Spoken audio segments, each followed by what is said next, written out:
मंगलम भगवान वीरो मंगलम गौतमो गणी मंगलम कुंद कुंदार्यो जैन धर्मोस्तु मंगलम सर्वमंगलमांगल्यम सर्वकल्याणकारकं प्रधानं सर्वधर्माणां जैनं जयतु शासनं मंगलमय मंगलकरण वीतराग विज्ञान नमो ताहि जाते भय अरिहंतादि महान करि मंगल करि हो महा ग्रंथ करन को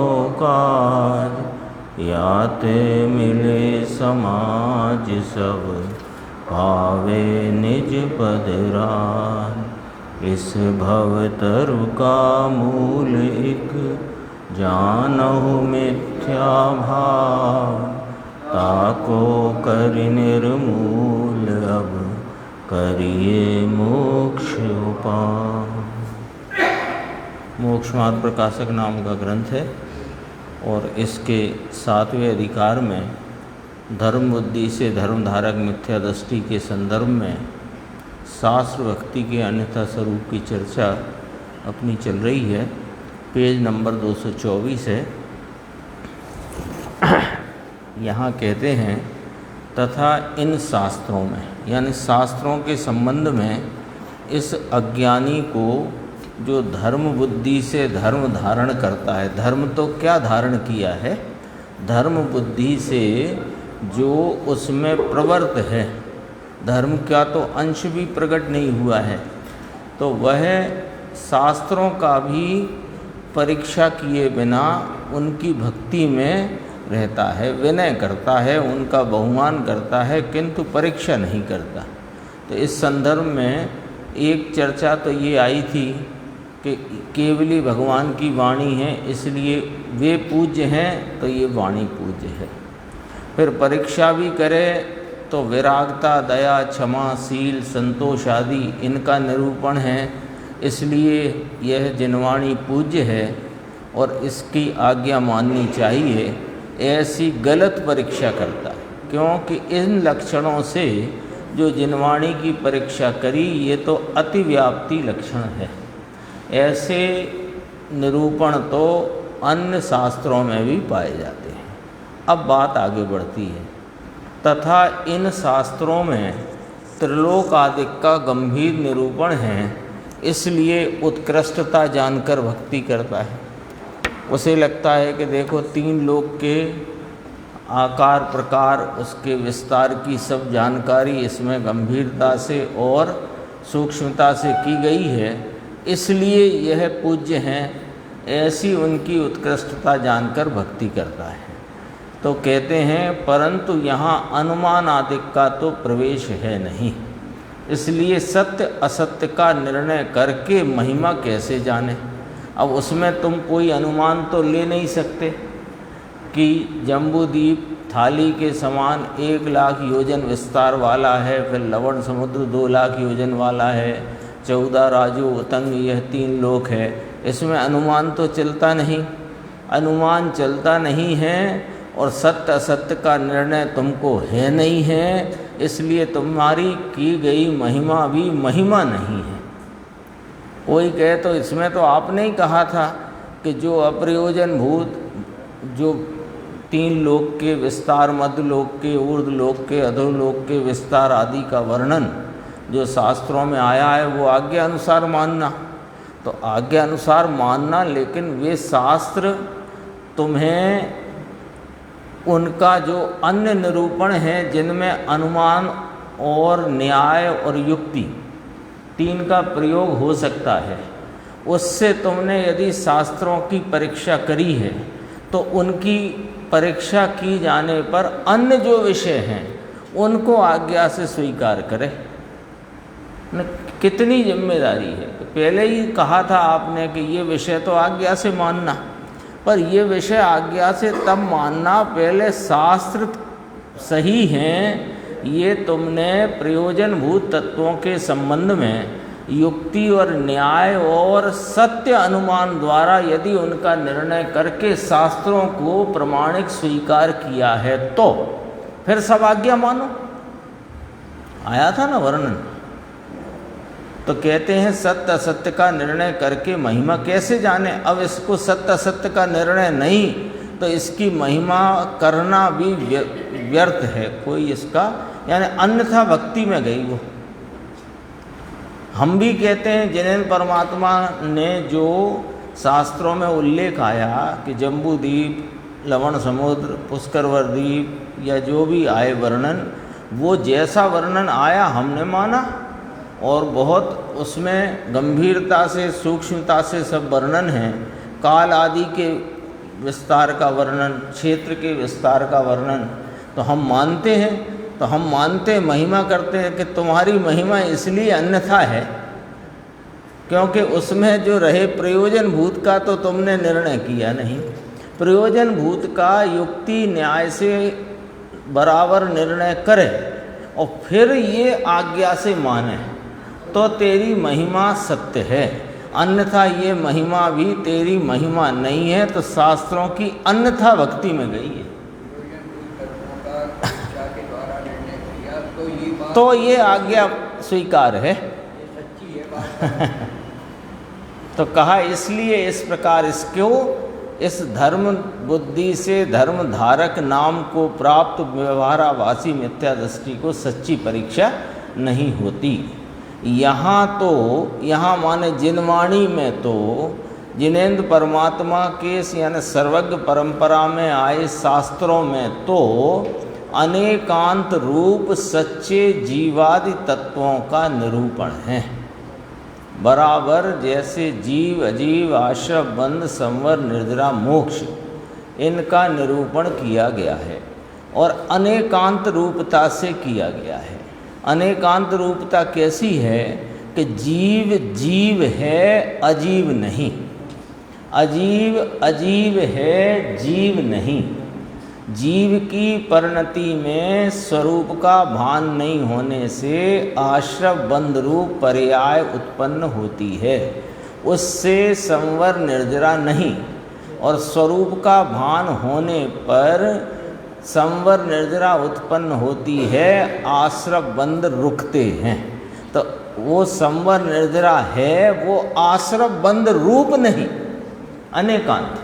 संवर निर्जरा शुद्ध भाव और शुद्धता की वृद्धि का भाव है, वो आश्रय बंध जैसा मलिन भाव नहीं।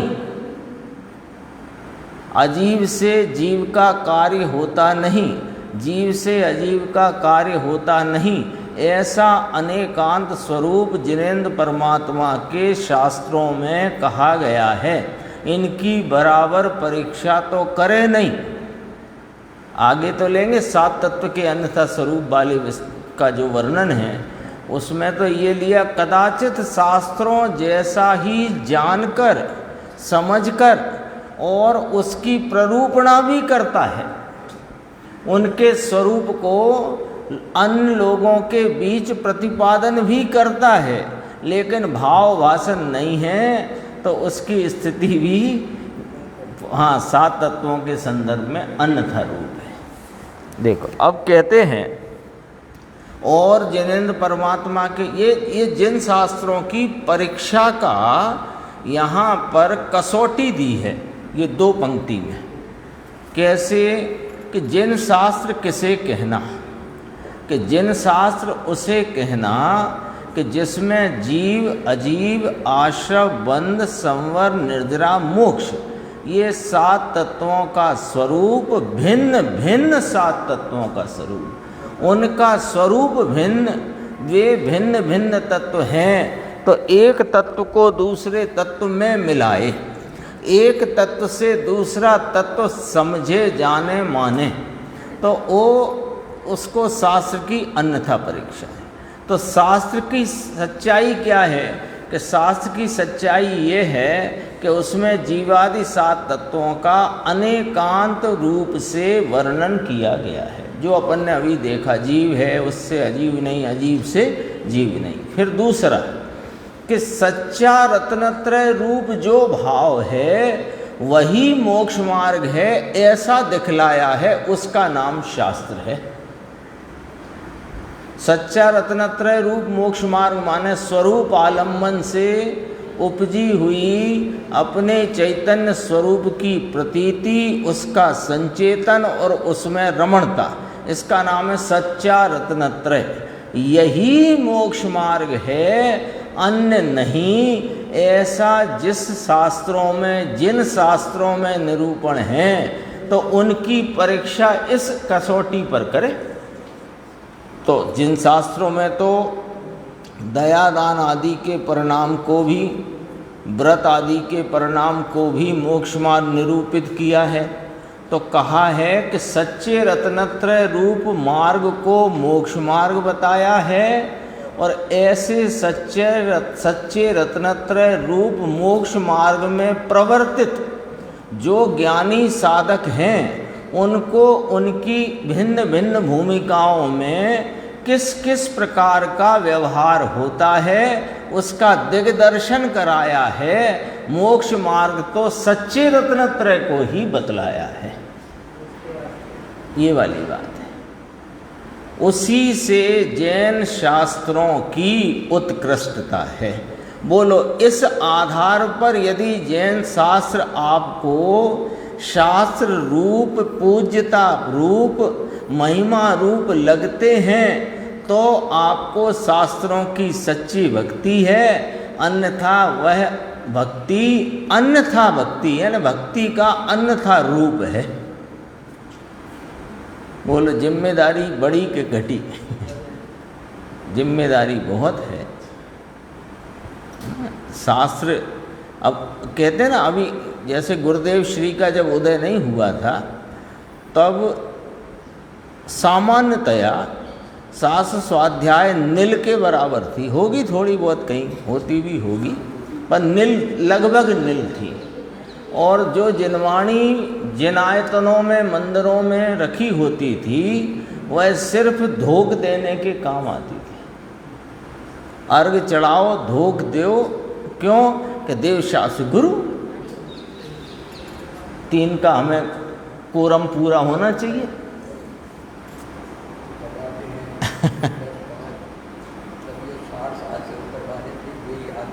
वे कभी आ गए, ऊँगते आंगते टाइम निकल गया। और पढ़ने वाले ने भी प्रथमानि योग आदि अथवा चरणानि योग का कोई ग्रंथ बाँच दिया, उनने सुना कि नहीं सुना, पूरा हो गया।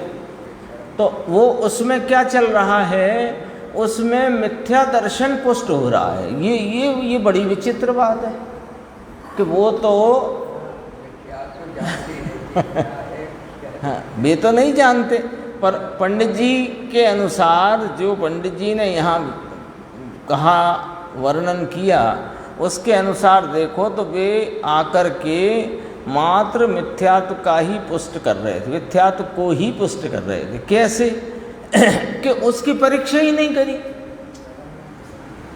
कि जिन शास्त्रों में आखिर कहा क्या गया है। जिन शास्त्रों में पूरे द्वादशांग को ले लो और द्वादशांग रूपी जिनवाणी और उसमें 4 अनुयोग, चारों अनुयोग का तात्पर्य वीतरागता, और वीतरागता का निरूपण किस प्रकार किया गया कि वस्तु स्वरूप के निरूपण द्वारा।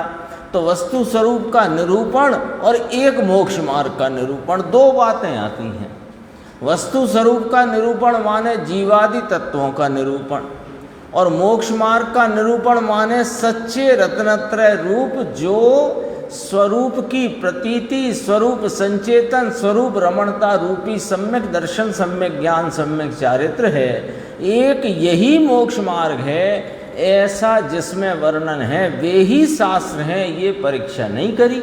और सारे शास्त्रों की, जिनेंद्र परमात्मा के शास्त्रों की उत्कृष्टता वे दया, क्षमाशील, संतोष आदि के निरूपण से नहीं है। उनकी जो उत्कृष्टता है वह जीवादि तत्वों के और सच्चे रत्नत्रय को ही मोक्षमान निरूपित किया है। इस कारण उत्कृष्टता है। पकड़ में आई बात कि दया, क्षमा, शील आदि का वर्णन तो अन्य मत मतांतर के शास्त्रों में भी पाया जाता है, लेकिन 7 तत्वों का वर्णन और स्वरूप के आलम्बन से उपजने वाली स्वरूप प्रतीति, स्वरूप संचेतन, स्वरूप रमणता, ये ही मोक्ष मार्ग है। यह पूरे विश्व में जिन शासन के अलावा कहीं नहीं है।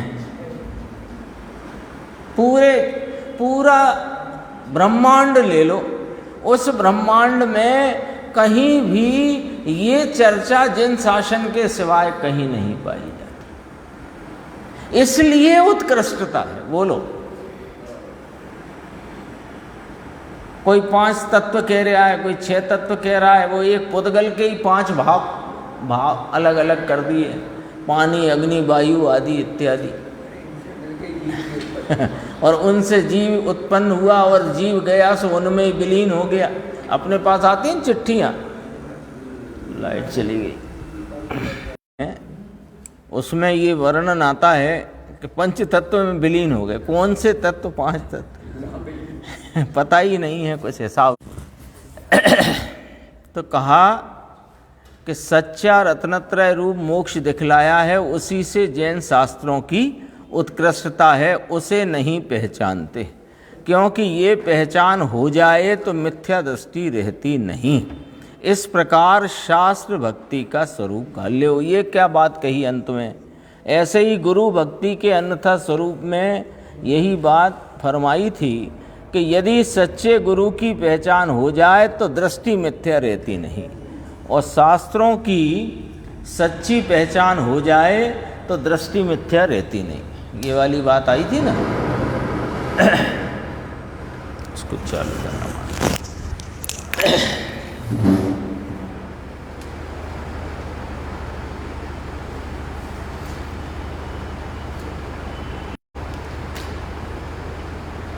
का थोड़ा अपन देखते हैं अपना मोक्ष मार्ग प्रवचन, मोक्ष मार्ग प्रकाशक प्रवचन की 233 नंबर की अंतिम लाइन है।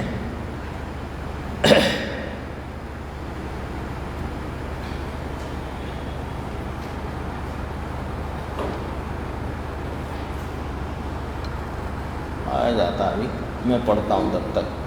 कोई प्रश्न करता है, ये जो अपना पहला पॉइंट था ना, उसके संदर्भ से बात है। पहला पॉइंट था कि दया, क्षमा, शील, संतोष आदि का वर्णन जिन शास्त्रों में किया गया है, इसलिए जिन शास्त्र पूज्य हैं, ऐसा माना गया था ना। तो यहाँ कहते हैं कोई प्रश्न करता है कि शास्त्रों में देखकर चलने के लिए कहा है ना, तो उससे कहते हैं, ये उत्तर गंभीर है। देखो, उससे कहते हैं कि शरीर की पर्याय मेरे से होती है, ऐसा मानना मिथ्यात्व शल्य है। जड़ की पर्याय जड़ से होती है, ऐसा ना मानकर मैं आत्मा ध्यान पूर्वक, ध्यान माने ख्याल रखता हुआ, यहाँ ध्यान का अर्थ वो ध्यान नहीं, धर्म ध्यान नहीं, यहाँ ख्याल रखना, हाँ, देख के चलता हूँ आदि इत्यादि। ये समझना जरा, बात गंभीर पड़ेगी सुनने में।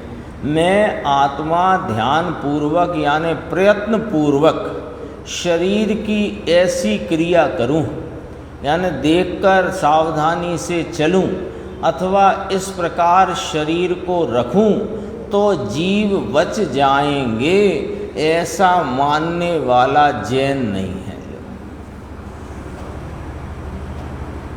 बोलो, पूरे जगत में जैनों के अलावा और जैन भी जैन की यही पहचान लेकर घूम रहे हैं कि जैन तो भैया इतनी सावधानी से खाना पीना, रखना, उठाना, चलना फिरना है कि जिससे जीवों की रक्षा हो सके, उनके प्राणों का घात ना हो, उनके प्राण बच जाएं, ऐसा जो मानता है वह जैन नहीं है।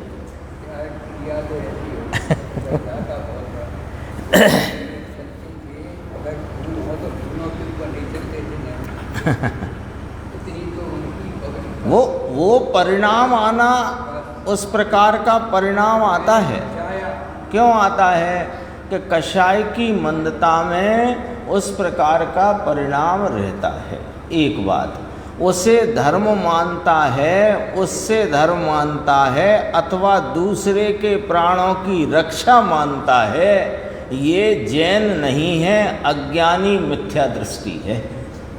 बोलो, यहाँ तो बिल्कुल धर्म कांटे की तौल पर बात होती है। गुरुदेव श्री का तो ऐसा ही कहने की शैली यही, और उसमें बात भी पक्की और सच्ची। लिखा कि नहीं लिखा, शरीर की ऐसी क्रिया करूं अथवा इस प्रकार शरीर को रखूं तो जीव बच जाएंगे, ऐसा मानने वाला जैन नहीं है। क्यों नहीं है? ये तो अच्छा है, जीवों की प्राणों का घात होने से बचता है, और विवेक पूर्वक चलना, खाना पीना, भोजन बनाना आदि इत्यादि क्रिया यदि सावधानी पूर्वक किया जाए तो इसमें क्या बुराई है? इसमें आप हमें अजैन क्यों ठहराते हो कि तुमने अन्य द्रव्य का कार्य अन्य द्रव्य से मानने का जो मिथ्यात्व है उसको तुमने पुष्ट, एक तो चला ही आया है और पुष्ट और किया है,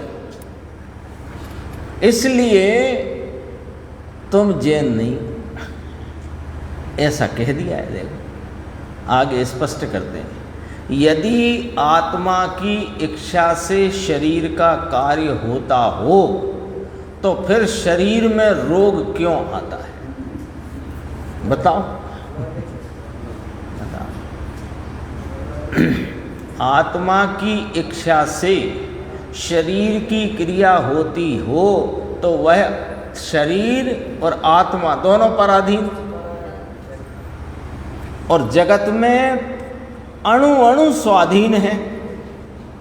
पंडित जी ने स्वयं फरमाया है ना, वो क्या है, वो भिन्न भिन्न वस्तु, अनादि निधन भिन्न भिन्न वस्तुएं अपनी अपनी मर्यादा सहित परिणमित होती हैं, कोई किसी के परिणमाने से परिणमित होता नहीं। जहाँ अणु अणु स्वाधीन है, जिस जिनेंद्र भगवान ने अणु अणु को स्वाधीन देखा, अणु अणु में एक कहने की बात है, अणु अणु माने सिर्फ पुद्गल की बात नहीं है, जीव पुद्गल धर्म अधर्म आकाश काल, अनंते जीव अनंते पुद्गल धर्म अधर्म आकाश एक एक और लोक प्रमाण संख्यात काल द्रव्य, सबको भिन्न भिन्न देखा है, सबकी भिन्न भिन्न सत्ता है, सबके भिन्न भिन्न गुण पर्याय हैं। तो एक द्रव्य से दूसरे, यही तो सुबह चल रहा है जो सर्वशुद्ध ज्ञान अधिकार में 372 गाथा कि अन्य द्रव्य का कार्य अन्य द्रव्य से नहीं होता, प्रत्येक द्रव्य का कार्य उसके स्वयं स्वभाव से ही होता है। सुबह चल रही है चर्चा, ही 372 गाथा सर्वशुद्ध ज्ञान अधिकार समय सार जी में। यहाँ भी कहते हैं, देखो आत्मा की इच्छा से शरीर की क्रिया होती हो तो वह पराधीन हो जाता है, परंतु वस्तु स्थिति यह है कि कोई पदार्थ किसी पदार्थ की क्रिया नहीं कर सकता। अपने ज्ञानानंद स्वभाव के आश्रय से राग ना होने देना और राग रहित भाव द्वारा, ये जोड़ दिया मैंने, है ना, राग रहित भाव के द्वारा स्वरूप की लीनता करना, उसका नाम अहिंसा है, उसका नाम दया है। और ऐसे भान पूर्वक अन्य जीवों को दुख नहीं देने का भाव व्यवहार दया है, वह पुण्य आश्रव है, धर्म नहीं।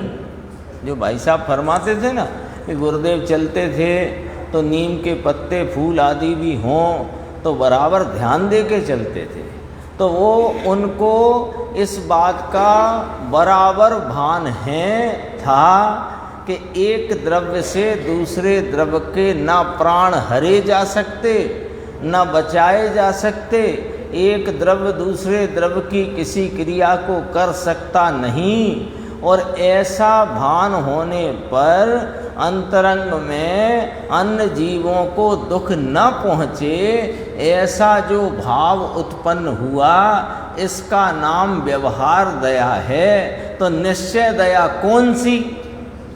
जब दया के साथ व्यवहार शब्द लगाया तो इसका मतलब ये हुआ कि ये दया तो है नहीं, कहने में आई है।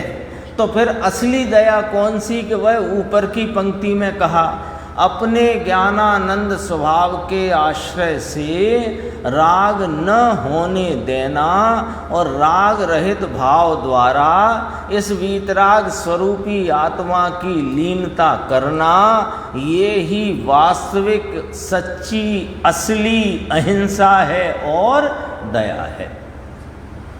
ये गुरुदेव ने अपने मन से कहा कि ना, आचार्य अमृतचंद्र भगवान पुरुषार्थ सिद्धि उपाय में फरमाते हैं, पूरी जिनवाणी में है बात, वो तो एक अपन संदर्भ के लिए वो कहते हैं ना। ये तो वह पुण्य आश्रव है और धर्म नहीं। फिर नीचे, आत्मा पर जीव की पर्याय अथवा शरीर मन वाणी की क्रिया का कर्ता नहीं है। यदि जड़ की क्रिया आत्मा से होती हो तो जड़ के द्रव्य और गुणों ने क्या किया? वे क्या कर रहे हैं? जड़ है ना, तो जड़ की पर्याय आत्मा करे तो जड़ में भी तो गुण हैं, तो वो जड़ भी तो द्रव्य है, उन गुणों का वास्तु लेकर बैठा हुआ वह भी तो द्रव्य है। तो वह द्रव्य ने क्या किया फिर? हाँ, जगत को अनेकांत तत्व का परिज्ञान नहीं है। परिज्ञान माने भली प्रकार से जानता नहीं है। जिसको आत्मा में जड़ नहीं और जड़ में आत्मा नहीं, ऐसे अनेकांत का पता नहीं है और बाहर में दया मानता है, वह मिथ्या दृष्टि है। इससे ज़्यादा साफ सुथरी बात क्या हो सकती है ना? अभी अपन ने पढ़ा था ना अनेकांत शब्द, जीवादि 7 तत्वों का अनेकांत स्वरूप। ये अनेकांत स्वरूप है कि पर जीव की पर्याय या अजीव की पर्याय जीव करे, ऐसा 3 काल में संभव नहीं। फिर भी माने तो क्या कहलाएगा? मिथ्या दृष्टि। क्योंकि मिथ्या दृष्टि का कोई लक्षण है कि हाँ, जो वस्तु का स्वरूप है वैसा मानता नहीं और जैसा स्वरूप है नहीं वैसा मानता है, जानता है, इसका नाम मिथ्या दृष्टि। ये परिभाषा भी पंडित जी साहब ने फरमाई है। ये तो ग्रंथ ही कोई अद्भुत है। अपन चलते हैं 236 पेज पे। अब यहाँ पर वो जो अपन ने आज चर्चा पढ़ी ना, उसको देखना। यहाँ 2, 3, 6 पंक्ति छोड़कर, अनेकांत रूप सच्चे जीवादि तत्वों का निरूपण यह शास्त्र का लक्षण है। इस लक्षण को छोड़कर अन्य विवेचनाओं से, अन्य बातों से यदि शास्त्र की पहचान करने जाओगे तो अतिव्याप्ति दोष लगता है उस लक्षण में, तो सच्चे शास्त्र की पहचान नहीं होती। अभी अपन बात करते थे कि जीवादि 7 तत्वों का और स्वरूप की प्रतीति, संचेतन और स्वरूप रमणता रूपी सच्चे रत्नत्रय ही मोक्ष मार्ग है। यह बात जिनेंद्र परमात्मा के कहे हुए शास्त्रों के अतिरिक्त पूरे ब्रह्मांड में कहीं नहीं है। इसलिए ये सच्चा लक्षण है, ये सच्चा लक्षण है। देखो, तथा दिव्य ध्वनि और सच्चे शास्त्रों में सच्चा रत्नत्रय रूप मोक्ष मार्ग कहा है। यद्यपि अब और भी तो बातें आई हैं। चरणान योग के बड़े बड़े ग्रंथ हैं, मूलाचार से लेकर के अनेक श्रावकाचार आदि ग्रंथ हैं कि नहीं? रतनकंड श्रावकाचार, और भी श्रावकाचार है, मूलाचार है, और भी अनेक ग्रंथ हैं। नियम सार भी वास्तव में दृष्टि प्रधान चरणानी योग का ग्रंथ है जो अपने चल रहा है। और देखो, यद्यपि अपूर्ण दशा में व्यवहार रत्नत्रय आता है, होता है, परंतु वह सच्चा मोक्ष मार्ग नहीं है। ये स्वीकार किए बिना अपनी गाड़ी 1 इंच आगे बढ़ने वाली नहीं है। चाहे 50 साल निकाल दो स्वाध्याय करते हुए, चाहे पूरा जीवन निकाल दो, और चाहे ऐसे करोड़ों जीवन निकाल दो। हाँ, ये मूल बात है क्या कि स्वरूप की प्रतीति, स्वरूप संचेतन, स्वरूप की रमणता रूपी सम्यक दर्शन, सम्यक ज्ञान और सम्यक चारित्र ही एक मोक्ष मार्ग है। तीनों काल तीनों लोक में एक ही मोक्ष मार्ग है। और जो अपूर्ण अवस्था में साधक को जो व्यवहार रत्नत्रय जिसे कहा जाता है, ऐसी कषाय की मंदता रूप जो दया दान व्रत शील पूजा भक्ति के परिणाम आते हैं, वे मोक्ष मार्ग नहीं हैं, मात्र उपचार किया गया है। ये निर्णय का प्रथम बिंदु तैयार होए तब गाड़ी आगे बढ़ेगी। अपनी गाड़ी यहीं अड़ी है। सब कुछ सुनने के बाद सब बात सच्ची सच्ची पर्दे पर आ गई, पर्दे पर मतलब अपने सामने आ गई, इसके बावजूद भी अपने अंदर एक कहीं ना कहीं किसी ना किसी रूप में ये भाव चल रहा है, कुछ तो है, कुछ तो है। देखो ज्ञानियों के भी होता तो है, श्रावकों के, मुनिराजों के, असंयत सम्यक दृष्टि के भी उसकी भूमिका प्रमाण में पूजा दान आदि का, तत्व प्रभावना आदि का परिणाम होता तो है ना, होता तो है ना। अरे होता है, कौन मना कर रहा है कि नहीं होता है, पर वह मोक्ष मार्ग नहीं होता है, ये निर्णय करने में हमें क्यों तकलीफ आती है। तो मोक्ष मार्गियों के होता है, तो मोक्ष मार्गी के होता है तभी तो उसे व्यवहार मोक्ष मार्ग नाम मिला। यदि मोक्ष मार्गी के न होता तो उसका नाम व्यवहार मोक्ष मार्ग भी न होता। स्पष्ट है व्याख्या, समझना चाहिए। और वो शल्य जो है, जो हमें कहीं ना कहीं रोक रही है, उस शल्य को निर्मूल करके हमें यह वाला, ये 3 पंक्ति में जो बात है, ये निर्णय में पहले लेना पड़ेगी। तो कोई ऐसा कह सकते हैं कि पहले हमें आत्मा का भान तो हो जाए, फिर हम ये सब बात समझ लेंगे, इसका भी निर्णय कर लेंगे कि ये जो दया दान का परिणाम आ रहा है वो सच्चा मोक्ष मार्ग नहीं है। तो कहते हैं कि तुम्हें आत्मा का भान हो ही नहीं सकता जब तक यह बात को तुम निर्धारित करके एकदम पक्का निर्णय नहीं कर लोगे। असल बात है ये, असल बात है। असली क्यों है कि अपनी गाड़ी यहाँ अड़ी हुई है, रुकी हुई है, इसलिए कहते हैं। देखो दोबारा पढ़ते हैं, ये दिव्य ध्वनि और सच्चे शास्त्रों में सच्चा रत्नत्रय रूप मोक्ष मार्ग कहा है। यद्यपि जब आता है तो साथ में तथापि आता है। ये तो है कि नहीं बात। तो यद्यपि अपूर्ण दशा में व्यवहार रत्नत्रय आता है, यानी दया शील क्षमा आदि पूजा भक्ति के परिणाम आते हैं, होते हैं, परंतु इसको परंतु को तथापि बोलो, तथापि वह सच्चा मोक्ष मार्ग नहीं है। ज्ञान स्वभावी आत्मा की प्रतीति, स्वयं संवेदन ज्ञान और राग रहित स्वरूप लीनता को मोक्ष मार्ग कहते हैं। एक ही है मोक्ष मार्ग। विदेह में भी यही, और भरत में भी यही, ऐरावत में भी यही, स्वर्ग में भी यही, नरक में भी यही, सब 3 काल और 3 लोक में यही एक मोक्ष मार्ग है। पक्का तो करना पड़ेगा, क्योंकि यदि आपको जाना है कदाचित यहाँ से इंदौर जाने का विचार किया है, जाना है, तो जो मार्ग है उसका निर्णय तो करना पड़ेगा कि नहीं करना पड़ेगा? कि गाड़ी में लगाओ चाबी, स्टार्ट करो, चले चलो, जहाँ पहुँचेंगे पहुँच जाएंगे। तो रात को कहीं जंगल में भटकते पाए जाओगे।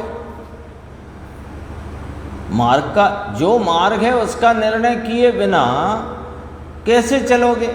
अथवा जहाँ चलोगे तो कहीं ना कहीं उलझोगे। तो अपना अभी अनादिकाल से चक्कर क्या चल रहा है कि उलझने का, है ना।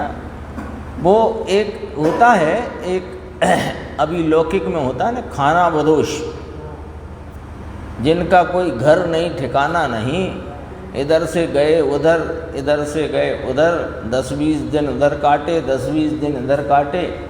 ऐसी दशा है अज्ञानी मिथ्या दृष्टि की, खाना बदोश है।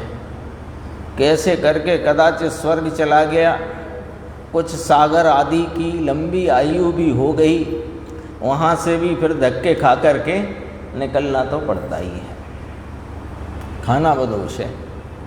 और ठिकाना यदि वो लोकाग्र का प्राप्त करना हो, वो तो एक व्यवहार से कहने में आता है लोकाग्र का ठिकाना, लेकिन भटकना यानी परिणति में स्थिरता और परिपूर्णता की प्राप्ति करना हो, तो फिर ये वाली बात को गंभीरता से सुनना, समझना, विचार में लेना, निर्णय करना। यदि ये 3 पंक्ति याद रह जाएं तो आज ही सोने के पहले 2-4 बार विचार में ले लेना। उससे क्या होगा कि हमारी कहाँ ढील है वो किसी के कहने से थोड़ी जाती है, अपने विचार करने से वह छूटती है। आगे बढ़ते हैं। देखो, जिस प्रकार अरहंत का लक्षण वीतरागता और केवल ज्ञान है, किंतु बाह्य समो शरण अरहंत का लक्षण नहीं है। अरहंत का लक्षण समूह शरण बनाया जा सकता है क्या? नहीं। 64 चमर। अरहंत का लक्षण तो वीतरागता और केवल ज्ञान है। मुनि का लक्षण सम्यक दर्शन, ज्ञान, चारित्र की एकता है, परंतु बाह्य में नग्न शरीर ये मुनि का लक्षण नहीं। कितनी लॉजिक से बात है, समझना चाहें तो समझ सकते हैं, और सरल बात है। अरिहंत का लक्षण समो शरण, 64 चमर, अधर में कमल के नीचे रचना है, उसके ऊपर अधर विराजते हैं, ये उनका लक्षण ही नहीं है। उनका लक्षण क्या है? वीतरागता और केवल ज्ञान, सर्वज्ञता, वीतरागता, 2 मुख्य लक्षण है। तो वो समोशरण लक्षण नहीं है ना, बात पक्की हुई। तो अब मुनि की बात भी इसी पैटर्न पे समझो कि मुनि का लक्षण सम्यक दर्शन, ज्ञान, चारित्र की एकता है। सम्यक दर्शन, ज्ञान, चारित्र का वर्णन ऊपर, एक पंक्ति ऊपर, आत्मा की प्रतीति, स्वसंवेदन, ज्ञान और राग रहित स्वरूप लीनता, इसका नाम मोक्ष मार्ग या सम्यक दर्शन, सम्यक ज्ञान, सम्यक चारित्र है। इसकी एकता वह मुनि का लक्षण है। बाह्य में शरीर की नग्नता, अचेलकपना है, वह मुनि का लक्षण नहीं है। उसमें क्या होता है कि उसमें भी अतिव्याप्ति दोष है। समझना। उसी प्रकार अब शास्त्र की भी बात करें। उसी प्रकार शास्त्र का लक्षण 9 तत्वों का भिन्नपना और रत्नत्रय रूप मोक्ष मार्ग का प्रतिपादन है, परंतु दया दान आदि का प्रतिपादन यह शास्त्र का लक्षण नहीं है। कितनी अद्भुत बातें हैं। देखो, लक्षण उसे कहते हैं कि जो उसी पदार्थ में हो और अन्य में ना हो। ये लक्षण का भी समझाते हैं बात। हमारे भगवान के पास देव आते हैं, यह भगवान का लक्षण नहीं है, अपितु अनंत चतुष्टय प्रकट हुए हैं, ये लक्षण से अरिहंत की पहचान होती। फिर चली गई। अच्छा, उसने वो चेंज ओवर किया होगा। आगे चलते हैं। देखो 200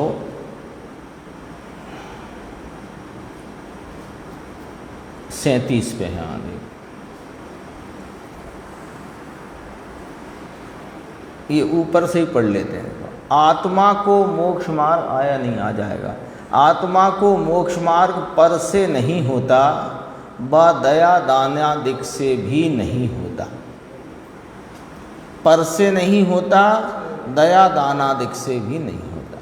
पर से माने देव से, शास्त्र से, गुरु से, किसी से नहीं होता, और दया दानादिक के परिणाम से भी मोक्ष मार्ग नहीं होता। शुद्ध चिदानंद आत्मा की श्रद्धा, ज्ञान और रमणता से मोक्ष मार्ग होता है। सच्चे रत्नत्रय रूप मोक्ष मार्ग बताना, ये शास्त्र का सच्चा लक्षण है। ये शास्त्र का सच्चा लक्षण है। बोलो शास्त्र की पहचान भी करने का, क्योंकि ये अभी अपन ने लक्षण के बारे में पढ़ी ना, तो लक्षण के बारे में कहा था कि लक्षण उसे कहते हैं जो उसी पदार्थ में हो और अन्य में न हो। अन्य में भी पाया जाए, इसमें भी पाया जाए, तो कैसे लक्षण बनेगा? नहीं बन सकता ना। तो लक्षण वो बने कि उसी में हो, अन्य में नहीं हो, तब लक्षण बने। देखो, जैसे सोने का लक्षण अकेला पीलापन नहीं बनता है। पीला चिकना भारी है कि नहीं? क्यों कि पीली तो अन्य वस्तु भी होती है। हाँ, और भारी हो पीली ना हो, तो पीली चिकने भारी ऐसे तीन करके लिया ना, तो अन्न में नहीं होना चाहिए। ये मुख्य बात है। तो यहाँ पर अपने सामने ये जो प्रकरण चला, धर्म बुद्धि से धर्मधारक व्यवहाराभासी मिथ्या दृष्टि, इसकी गड़बड़ी देव भक्ति के अन्यथा रूप की, गुरु भक्ति का अन्यथा रूप और शास्त्र भक्ति का अन्यथा रूप, इसमें तीनों में एक बात सामान्य अपने सामने आई कि यह देव के भी सच्चे स्वरूप को नहीं जानता, गुरु के सच्चे स्वरूप को नहीं जानता, शास्त्र के सच्चे स्वरूप को नहीं जानता। तो कैसे जाने सच्चा स्वरूप? परीक्षा करके। परीक्षा कैसे करे? कि लक्षण द्वारा। और लक्षण कैसा होता है कि जो अन्न में भी अन्न में ना पाया जाए, उसी में पाया जाए। ठीक है, तो तीन बातें अपने सामने आ गई कि जैसे अरिहंत का लक्षण उनकी वीतरागता और अनंत चतुष्टय या केवल ज्ञान आदि है, बाह्य विभूतियाँ नहीं। गुरु का लक्षण सम्यक दर्शन ज्ञान चारित्र की एकता है, बाह्य नग्नता नहीं। शास्त्र का लक्षण नौ तत्व आदि का स्वरूप और सच्चे रत्नत्रय को मोक्ष मार्ग बतलाना, ये ही शास्त्र का लक्षण है। दया दान आदि ये शास्त्र का लक्षण नहीं। दया दान आदि का निरूपण उस शास्त्र का लक्षण नहीं। ऐसा। अब आगे देखो, चारों अनुयोग ऐसा बताते हैं। कोई को लगे कि ये द्रव्यान योग की बात चलती है, चरणान योग में तो दया दान आदि को ही मोक्ष मार्ग बताया गया है, तो फिर वो शास्त्र नहीं है क्या कि उसमें भी नहीं बताया है? चरणान योग में भी दया दान के व्रत आदि के परिणाम को मोक्ष मार्ग नहीं बताया है। कैसे कहते हो? उसमें व्यवहार मोक्ष मार्ग के रूप में उनका वर्णन किया गया है। व्यवहार का मतलब क्या होता है? ऐसा है नहीं। तो इसका मतलब कि वहाँ भी दया दान व्रतादि के परिणाम का, उनके भावों का जो निरूपण है वह मोक्ष मार्ग के रूप में नहीं, मोक्ष मार्गी के जो अपूर्णता है उसको ये परिणाम होते हैं। इस रीति से वहाँ पर वर्णन करने में आया है। तो बताओ, चरणान योग में अन्य कोई मोक्ष मार्ग का वर्णन आया क्या? नहीं। एक ही वही लक्षण बना कि स्वरूप की प्रतीति, स्वरूप का स्वय संवेदन और स्वरूप की राग रहित लीनता, ये ही मोक्ष मार्ग है। देखो, ये कहते हैं चारों अनुयोग ऐसा बताते हैं कि एक तत्व के कारण दूसरा तत्व नहीं है। याद कर लेना ये पॉइंट, 5-6 2-3 पॉइंट हैं। याद कर लेने का अर्थ है रटना नहीं, यानी इसको ख्याल में रखना, ऐसी बात है। एक तत्व के कारण दूसरा तत्व नहीं है। जो ऐसा नहीं मानता है कि व्यवहार से निश्चय नहीं है और निश्चय से व्यवहार नहीं है, वह शास्त्र का भक्त नहीं है। देखो, व्यवहार से निश्चय और निश्चय से व्यवहार नहीं है ना। देखो, जो ऐसा नहीं मानता कि व्यवहार से निश्चय नहीं है, यानी व्यवहार से निश्चय है, अभी समझना, और निश्चय से व्यवहार नहीं है, यानी निश्चय से व्यवहार है। इसका मतलब अब समझो। देखो, आप खुद ही कह रहे हो कि व्यवहार से निश्चय होता है, कि नहीं नहीं ये नहीं कह रहे हैं, होता है। कहाँ लिखा है? यहाँ है, लिखा है। यहाँ कहना ये है कि जिसको अपने स्वरूप की प्रतीति हुई है उसको व्यवहार होता ही नहीं, ऐसा नहीं मानना, और जिसके व्यवहार दिखाई देता है वह निश्चय का प्रतिपादक है, ऐसा मानना। तो व्यवहार से निश्चय है, निश्चय से व्यवहार है। तो ऐसा नहीं मानेगा तो शास्त्र का भक्त नहीं है। ले, चारों अनियोग आ गए। कैसे आ गए? कि स्वरूप की प्रतीति, संचेतन, लीनता, यही मोक्ष मार्ग है, ये निश्चय है। और ऐसे निश्चय मोक्ष मार्गी के इस प्रकार का व्यवहार पाया जाता है। कोई व्यवहार को ही न माने तो उसने निश्चय भी न माना, व्यवहार भी न माना। और ऐसे व्यवहार का वर्णन इस चरणान योग में आया ही क्यों? कि व्यवहार बताने के ना वो व्यवहार का वर्णन निश्चय के प्रतिपादन के लिए आया है, ये इसका अर्थ है। आगे कहते हैं, कुम्हार आया तो घड़ा हुआ, ऐसा मानने वाला मिथ्या दृष्टि है। कुम्हार जीव द्रव्य है, घड़ा पुद्गल की अवस्था है। ये अमृतचंद्र आचार्य का घड़ा और कुम्हार वाला उदाहरण यानी सर्वकालिक है और एकदम स्पष्ट वस्तु स्वरूप को बता सके ऐसा है। हाँ, इसमें भी लिया 372 गाथा का, तो 3 पंक्ति की टीका के बाद पूरा उदाहरण ही घड़ा और कुम्हार का है। घड़े रूप भाव को प्राप्त वह मिट्टी का भाव है कि कुम्हार का भाव है। आया ना, प्रश्न आया कुम्हार परिणमित हुआ है कि मिट्टी परिणमित हुई है। कुम्हार आया तो घड़ा हुआ, ऐसा मानने वाला मिथ्या दृष्टि है। कुम्हार जीव द्रव्य है, घड़ा पुद्गल की अवस्था है, एक के कारण दूसरे की पर्याय नहीं होती। जो ऐसे अनेकांत रहस्य से जैन शासन की उत्कृष्टता को नहीं पहचानता वह मिथ्या दृष्टि है। दया दान आदि के परिणाम आते हैं परंतु उनसे धर्म नहीं होता। इस प्रकार नव तत्वों की भिन्न भिन्न श्रद्धा करने वाला मिथ्या दृष्टि नहीं रहता। एक बहुत अच्छा उदाहरण है, ये 4 पंक्ति है, पूरा हो जाएगा। जैसे मिट्टी में चूने का अंश हो तो उस मिट्टी के सारे बर्तन गर्म करने से टूट जाएंगे।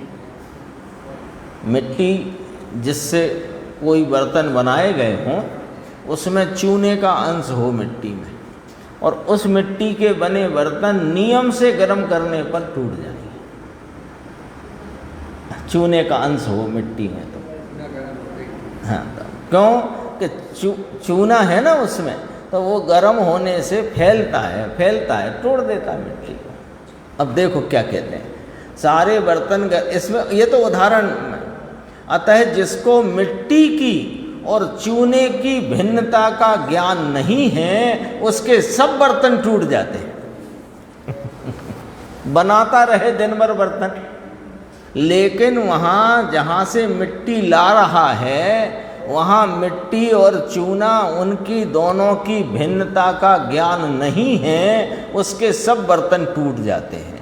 उसी प्रकार अनेकांत तत्व में भूल रह जाए और एकांत हो जाए तो सब भूल ही होती है। देवशास्त्र गुरु कहते हैं कि प्रत्येक तत्व पृथक है और शुद्धात्मा के आश्रय से ही वीतरागता होती है। इस बात में कहीं कोई भूल अथवा विपरीत अभिनिवेश रह जाता है तो मोक्ष मार्ग नहीं होता। इसमें शेष चर्चा आगे 7 तत्वों की है और इसकी भी थोड़ी चर्चा आगे करें।